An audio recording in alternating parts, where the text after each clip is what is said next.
ওকে, অষ্টম শ্রেণী গণিত অনুশীলনী ৮.১ কত নম্বর উপপাদ্য? ৪ নম্বর। আয়তের কর্ণদ্বয় সমান ও পরস্পরকে কি করে? সমদ্বিখণ্ডিত করে। সমানকে কর্ণদ্বয় এবং সমদ্বিখণ্ডিত হয় কে? কর্ণ। ঠিক আছে, তাহলে আমার আজকে কাজ হচ্ছে কাকে নিয়ে? কর্ণ নিয়ে। এই কর্ণের দুটা বৈশিষ্ট্য, একটা বৈশিষ্ট্য হচ্ছে কি কর্ণ দুটা কি সমান ও পরস্পরকে কি করে? সমদ্বিখণ্ডিত করে, মানে কি সমান দুই ভাগে ভাগ করে। বিশেষ নির্বাচনটা হচ্ছে কি, দেখো এখান থেকে দেখি লিখবো। মনে করি এ বি সি ডি একটি কি?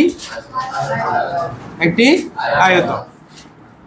এসি ও বিডি দুটি কি কর্ণ, পরস্পরকে ও বিন্দুতে ছেদ করে। ঠিক আছে, ও বিন্দুতে ছেদ করে। প্রমাণ করতে হবে। এখানে কয়টি প্রমাণ করতে বলছে? দুটি। কি? কর্ণদ্বয় সমান। এই যে ওটা হচ্ছে আমার কনজাংশন, তার আগে লেখা আছে কি কর্ণদ্বয় সমান। তাহলে ১ নম্বর প্রমাণ হচ্ছে কর্ণদ্বয় সমান, এসি এবং বিডি দুইটা কর্ণ কি সমান। আরেকটা বলছে সমদ্বিখণ্ডিত করে। তাহলে এ একটা অংশ এ ও সমান কি সিও, এ হচ্ছে একটা কর্ণের সমদ্বিখণ্ডিত। আরেকটা হচ্ছে কি বিও সমান ডিও, এটা আরেক কর্ণের সমদ্বিখণ্ডিত। ঠিক আছে, এখানে আমি পাশে দুইটা কথা লিখছি, একটা হচ্ছে প্রমাণ করব, আরেকটা হচ্ছে প্রমাণ করব না। তোমরা প্রশ্ন করলে স্যার কেন? কারণ এটা উপপাদ্য ৩-এ এটা প্রমাণ করা হয়ে গেছে। ঠিক আছে, তাহলে আজকে আমরা প্রমাণ করব কোনটা? ১ নং প্রমাণ করব। তো ১ নং প্রমাণটা করার আগে তোমরা এখানে মাথায় রাখতে হবে একটা জিনিস, আমরা একটা মায়ানমারের একটা পতাকা আঁকবো। পতাকাটা কেমন দেখবা? পতাকাটা হচ্ছে এরকম।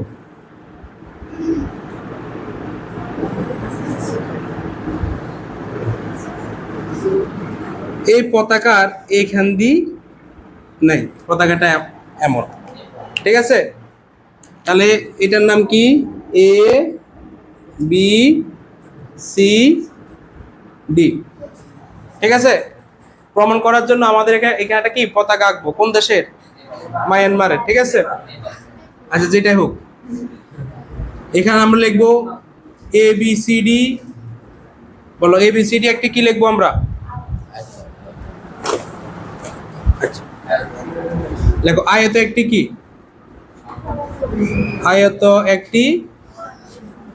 আয়ত একটি সামান্তরিক। কেন সামান্তরিক দেখো সেটা এখন দেখাবো। এ ও সমান কি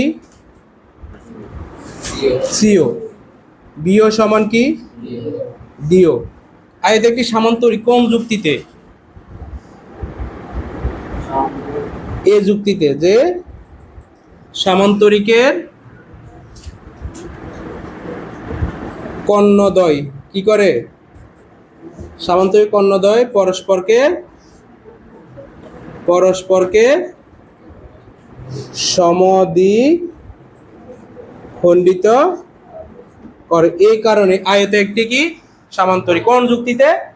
আয়ত একটি সামান্তরিক, এটা লেখার পরে এই যুক্তিটা দিতে হবে। কেন সামান্তরিক বললাম আয়তকে? কারণ আয়তের কর্ণদ্বয়ে সমদ্বিখণ্ডিত করে, সামান্তরিক কর্ণদ্বয়ে সমদ্বিখণ্ডিত করে, রম্বসের কর্ণদ্বয়ে সমদ্বিখণ্ডিত করে, বর্গের কর্ণদ্বয়ে কি করে? আর সবাই হচ্ছে সামান্তরিকের অংশবিশেষ, যেজন্য সামান্তরিকের কর্ণদ্বয় পরস্পরকে সমদ্বিখণ্ডিত করে। এখন দেখো এটা হচ্ছে ১ নম্বর কথা। এখন ২ নং কথা দেখো, আমরা এখানে প্রমাণ করার জন্য আমরা এখানে একটা পতাকা আঁকলাম। এই পতাকার মধ্যে আমরা এখানে দুইটা ত্রিভুজ দেখতেছি। কয়টা ত্রিভুজ? দেখেন, আমি একটা ত্রিভুজের বাহুগুলোকে একটু মোটা করে নিব যাতে তোমরা বুঝতে পারো। ঠিক আছে,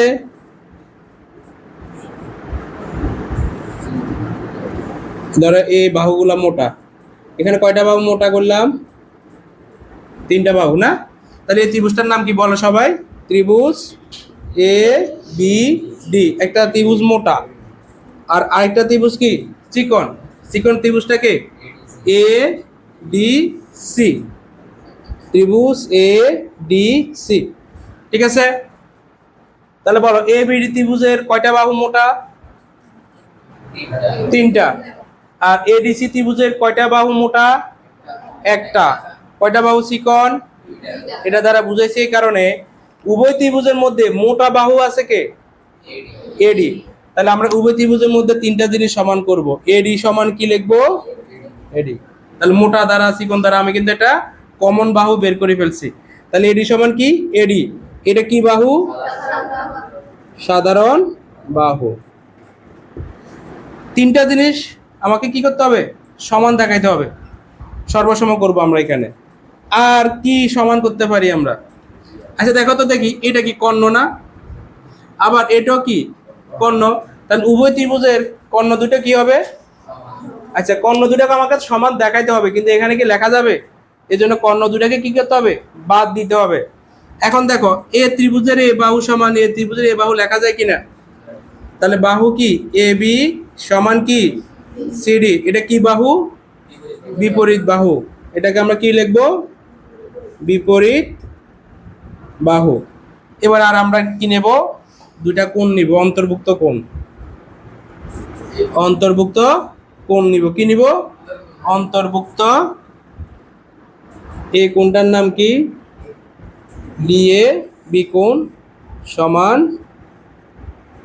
অন্তর্ভুক্ত কি?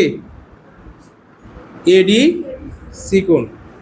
এখন তোমরা তো বলতে পারো স্যার অন্তর্ভুক্ত কোণটা কি বুঝি নাই। আসো না? অন্তর্ভুক্ত হচ্ছে দুইটা ত্রিভুজের মাঝে যে একটা ত্রিভুজের মধ্যে কয়টা কোণ থাকে? তিনটা। ত্রিভুজের ভিতরে কোণগুলোকে বলা হয় অন্তর্ভুক্ত কোণ। দেখো যদি বলি এ বি ডি, এ ত্রিভুজের একটা কোণকে এ, এটা কি কোণ তাহলে? অন্তর্ভুক্ত কোণ। যদি বলি এ ডি বি, বি কোণটা কি? অন্তর্ভুক্ত কোণ। যদি বলি A B D, A B কোণটা কি? ত্রিভুজের কোণগুলোকে বলবো আমরা কি? অন্তর্ভুক্ত কোণ। আবার যদি বলি এ ডি সি ত্রিভুজের ডি কোণটা কি? অন্তর্ভুক্ত। আবার ডি এ সি এটা কি? অন্তর্ভুক্ত। আবার এ সি ডি এ কোণটা কি? অন্তর্ভুক্ত। তাহলে আমরা এ ত্রিভুজের অন্তর্ভুক্ত কোণ কাকে নিছি? আর এ ত্রিভুজ থেকে কাকে নিছি?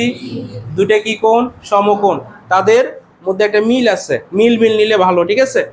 তাহলে তিনটা জিনিস সমান পাইছে কিনা? দেখো এই ত্রিভুজের এই কোণটা কি? 90 ডিগ্রি। আবার এই ত্রিভুজের এই কোণটা কি? 90 ডিগ্রি। ঠিক আছে? এখন তিনটা জিনিস সমান হয়েছে। তাহলে সুতরাং ত্রিভুজ এ বি ডি সর্বসম ত্রিভুজ কি লিখবো? এডিসি। যদি সর্বসম হয় তাহলে এই বাহু আর এই বাহু কি সমান হবে না? তাহলে আমরা কি লিখবো? এসি সমান বিডি। প্রমাণিত। যদি এখন এটা আসে, এই প্রমাণটা আসলে আমরা উপপাদ্য কত করব? 3 করব। ঠিক আছে? এখন অনেকে এই জায়গায় একটু এখনো মনে হচ্ছে প্রবলেম থাকতে পারে, এই জন্য আমি এই জাতীয় পথাটাকে এখন আমি আরো আলাদা করে ফেলবো। এই ত্রিভুজটা কেমন হবে বলো দেখি? A C D. আর এই কোণটা কেমন হবে? এরকম না? দেখা যাওয়া লাগবে না। ঠিক আছে? তাহলে এ ত্রিভুজের এই কোণটাকে কি কোণ বলবো? অন্তর্ভুক্ত কোণ। এটা 90 ডিগ্রি। আবার এই ত্রিভুজের এটা কত ডিগ্রি? সেটাও কি? অন্তর্ভুক্ত কোণ। এই বাহুটার নাম কি? আবার এই বাহুটার নামও কি? তাহলে এ ডি উভয় ত্রিভুজের কি বাহু? ঠিক আছে? তারপরে লিখতাম কি? এ বি সমান কি? সিডি। এই বাহুটার নাম এ বি, এই বাহুটার নাম কি? সিডি। তারা কি বাহু? বিপরীত বাহু। আর এটা এবং এটা দুটা ত্রিভুজের মধ্যে থাকে তাদেরকে কি কোণ বলে? অন্তর্ভুক্ত কোণ বলে। আবার এটা সমান অন্তর্ভুক্ত কোণটা লিখবো আমরা এটা। লিখতে পারি কিনা? আবার এটা সমান অন্তর্ভুক্ত কোণ কোনটা লিখতে পারবো? এটা। বুঝতে পারছি? তোমাদের অনেকে প্রশ্ন দিতে পারে যে এখান থেকে মাঝখান দিয়ে কাটা, আবার স্যার এটাকে কেমনে করছে? কারণ এই ত্রিভুজটাকে আলাদা করলে তো এখানে তো মাঝখানে বাহু থাকবে না। বুঝতে পারছি? তাহলে এখানে প্রমাণ কয়টা? দুইটা। দুইটার মধ্যে একটা দেখাইছে আর বাকিটা উপপাদ্য কতটা আছে? 3। তাহলে আয়ত একটি কি? সামান্তরিক। কেন? এই কারণে দুইটা ত্রিভুজ আছে আমাদের সামনে। দুইটা ত্রিভুজকে আমরা এখন সর্বসম করার জন্য তিনটা বৈশিষ্ট্য লাগবে। তিনটা বৈশিষ্ট্য দিলাম, ত্রিভুজ দুটা সর্বসম হবে। তাহলে কর্ণ দুটা কি হবে? সমান হবে। ঠিক আছে।